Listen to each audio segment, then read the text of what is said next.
Subscribe করুন multi technology চ্যানেলটি এবং বেল আইকন চাপ দিয়ে পাশেই থাকুন। আসসালামু আলাইকুম, এটা সিম্ফনির i12 আর আপনারা দেখছেন মাল্টি টেকনোলজি, সাথে আছে আমি জাকির হোসেন। আজকে কথা বলবো সিম্ফনির এই নতুন স্মার্টফোন i12 নিয়ে, এবং এটার প্রাইস করা হয়েছে মাত্র 4,390 টাকা। সিম্ফনি আমাদের 4,390 টাকায় কী দিচ্ছে, কী থাকছে, এর স্পেসিফিকেশন এবং এই সেটটি দেখতে কেমন, বিস্তারিত জানার জন্য সম্পূর্ণ ভিডিওটি দেখুন। আর আপনি যদি আমার চ্যানেলের নতুন দর্শক হয়ে থাকেন অবশ্যই সাবস্ক্রাইব করুন। তো চলুন আজকের ভিডিও শুরু করা যাক।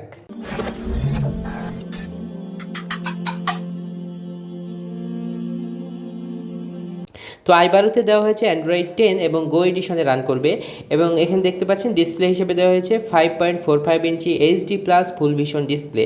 মাত্র 4,400 টাকার মধ্যে আপনারা 5.4 ইঞ্চি ডিসপ্লে যেটা দেওয়া হয়েছে এটা অনেক ভালো হবে। এইচডি প্লাস আমার কাছে মনে হয়েছে এই বাজেট অনুযায়ী অনেক ভালো বিষয়। এবং এখানে থাকছে 1.3 GHz কোয়াড কোর প্রসেসর, রেয়ারে থাকছে 8 মেগাপিক্সেল ক্যামেরা, এটা অনেক ভালো বলবো, এবং ফ্রন্টে থাকছে 5 মেগাপিক্সেল ক্যামেরা, আর রম থাকছে 16 জিবি। এটা আশা করা যায়, আসলে 16 জিবি পারফেক্ট এই প্রাইসের মধ্যে, এবং থাকছে 1 GB RAM. 2400 milli ampere battery, যা এই প্রাইজের মধ্যে এবং এই সেটের সাথে পারফেক্ট মনে করছি, এবং আরেকটু বেশি হলে ভালো হতো ব্যাটারি অ্যাম্পিয়ারটা। এবং 3G থাকছে, ওটিজি থাকছে, পেন ড্রাইভ সাপোর্টের সুবিধা। 4G দেওয়া হলে ফোনটি কিন্তু একেবারেই পূর্ণ হয়ে যেত আমার মতে। বাদবাকি যা আছে এই প্রাইজের মধ্যে আমার কাছে ঠিকই মনে হয়েছে। ফেস আনলক থাকছে, ফিঙ্গারপ্রিন্ট থাকছে না। তো আমরা প্যাকেটটি আনবক্স করে নেব এবং দেখে নেব এটার বক্স কন্টেন্ট। শুরুতেই থাকছে একটি ওয়ারেন্টি কার্ড, যার মাধ্যমে 1 বছরের ওয়ারেন্টি পাওয়া যাবে সিম্ফনির কাছ থেকে। তারপরে থাকছে একটি সফট সিলিকনের ব্যাকপার্ট, যেটা আপনার ফোনকে সুরক্ষা দেবে ধুলা ময়লা থেকে। এর সাথে দেওয়া হয়েছে একটি ভালো মানের চার্জিং অ্যাডাপ্টার, যেটা ভালোই ছিল। একটি চার্জিং কেবল দেওয়া হয়েছে। একটি ভালো বিষয় এখানে দেখা যাচ্ছে যে 4,400 টাকার মধ্যে এমন একটি ইয়ারফোন দেওয়া হয়েছে, যেটা কিনা 7-8 হাজার টাকার ফোনে সিম্ফনি দিয়ে থাকে, এটা অনেক ভালো বিষয়। সবশেষে থাকছে 2400 মিলি অ্যাম্পিয়ার ব্যাটারি। তো সেটটা দেখতে পাচ্ছেন, এর উপরেই কিন্তু কিছু কনফিগারেশন দেওয়া হয়েছে, যেটা কিনা আমি আপনাদের সাথে আগেই শেয়ার করেছি। এখানে আর দ্বিতীয়বার শেয়ার করলাম না। যারা দেখতে চান তারা ডিসক্রিপশন থেকে দেখে নেন, ফুল স্পেসিফিকেশন ওখানে দেওয়া আছে। তো আমরা একটু অবস্থানগুলো দেখে নেব। পেছনের দিকে দেখতে পাচ্ছেন ব্লু এবং ব্ল্যাকের সমন্বয়ে একটি কালার, যেটা কিনা অসাধারণ লাগছিল, এবং এটা কিন্তু প্লাস্টিক বিল্ড একটি সেট, এবং এটা নর্মাল প্লাস্টিকই আমি বলবো। এবং দেখতে পাচ্ছেন এখানে যদি আমরা এটার বাম সাইডে লক্ষ্য করি, তাহলে দেখতে পাচ্ছেন ক্যামেরার অবস্থান ঠিক তার একটু নিচেই থাকছে ফ্ল্যাশের অবস্থান।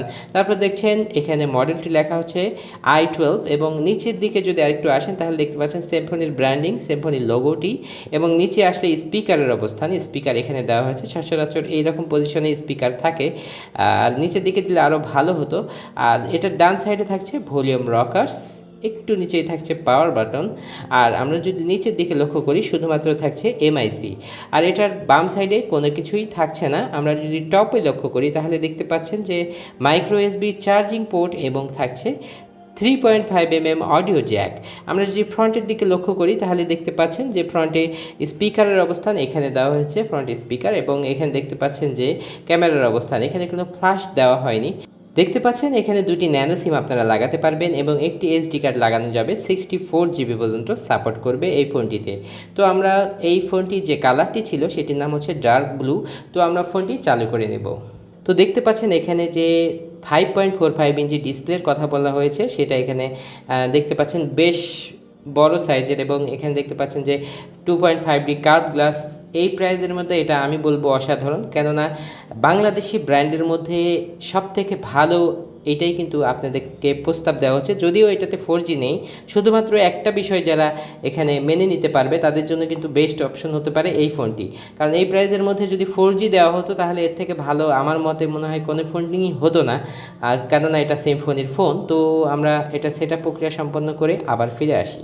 তো ফোনটি চালু হয়ে গেছে, এবং এটার যে ডিসপ্লের কালার এটা ছিল অসাধারণ। আমার কাছে মনে হয়েছে এই প্রাইজের মধ্যে কোনো দেশীয় ব্র্যান্ড এরকম কালার প্রোভাইড করছে কিনা আমি জানি না, কারণ এটা এইচডি প্লাস বলা হচ্ছে ডিসপ্লে, এইচডি ডিসপ্লে, সেই কারণে কিন্তু এটা ভালোই কালার দিচ্ছিল। এবং এটার যে ডিসপ্লের সাইজ এটা আমি বারবার বলছি, যদি শুধুমাত্র আপনারা এটার 4Gকে মার্সি করেন সেক্ষেত্রে আমি বলবো এটা বেস্ট, কারণ এই প্রাইজের মধ্যে অনেকে হয়তো মানতে পারবেন না যে 4G কেন থাকছে না এই ফোনটিতে।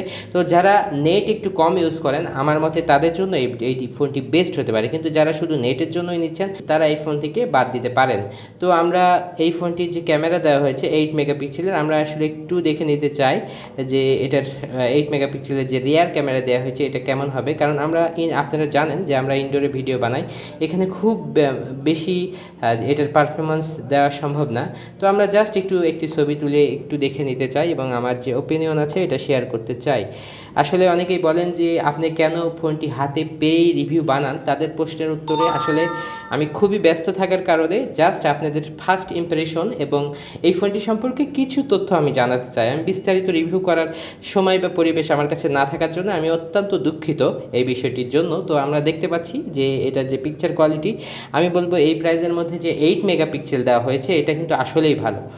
তো ক্যামেরার মধ্যে আরও অনেক অপশন থাকছে, অটো মোড থাকছে, ম্যানুয়ালি কনফিগার করতে পারছেন, এখানে ব্রাশের অপশন থাকছে, প্যানোরামা থাকছে এবং থাকছে অডিও নোট এবং ফিল্টার ব্যবহার করতে পারবেন, কিউআর কোড স্ক্যান করার জন্য আলাদা মোড এবং থাকছে নাইট শট, যেটা রাতে ছবি তোলার জন্য ভালো একটি অপশন হতে পারে। তো এই প্রাইসের মধ্যে ক্যামেরাতে এতগুলো অপশন দেওয়া আছে এবং যে ক্যামেরা দেওয়া হয়েছে আসলে আমি বাস্তবিক দেখতে পাচ্ছি এটা এই প্রাইসের মধ্যে অবশ্যই ভালো।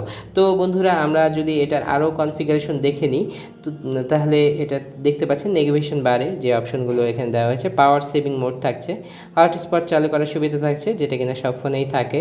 এখানে আমরা একটু সেটিংয়ের মধ্যে প্রবেশ করব এবং ডিসপ্লেতে কী কী অপশন থাকছে, যেহেতু এইচডি ডিসপ্লে বলা হচ্ছে তো ডিসপ্লের মধ্যেই আমরা শুরুতে প্রবেশ করছি। তো দেখতে পাচ্ছেন বন্ধুরা এখানে যে ব্রাইটনেস লেভেল দেওয়া হয়েছে এবং এখানে কিন্তু অটো ব্রাইটনেসের অপশনটি দেওয়া হয়নি এবং এখানে দেখতে পাচ্ছেন যে আই প্রোটেকশনের কোনো সিস্টেমও দেওয়া হয়নি। ডার্ক থিম যেটা আছে সেটা কিন্তু আপনারা ইউজ করতে পারবেন এই ফোনটিতে, এটা একটা সুবিধা আমার কাছে মনে হয়েছে এই প্রাইজের মধ্যে। এই সেটে 2400 মিলিঅ্যাম্পিয়ার ব্যাটারি দেওয়া হয়েছে যা কিনা এই প্রাইজের মধ্যে ভালোই একটি অপশন ছিল।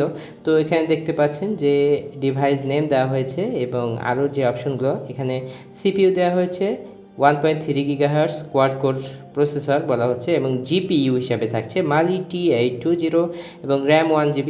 র্যাম অবশ্যই এই প্রাইজের মধ্যে 1 GB দিয়ে থাকে প্রত্যেকটি কোম্পানি, সেক্ষেত্রে এটা ঠিকই আছে বলবো। ইন্টারনাল স্টোরেজটা আমার কাছে পছন্দ হয়েছে, এটা 8 হলে একটু খারাপ লাগতো, এটা 16 দেওয়া হয়েছে এবং এর মধ্যে এখানে দেখতে পাচ্ছেন 4.65 GB ইউজড অবস্থায় আছে, তার মানে আপনারা 12 জিবির মধ্যে অ্যাভেলেবেল পাবেন।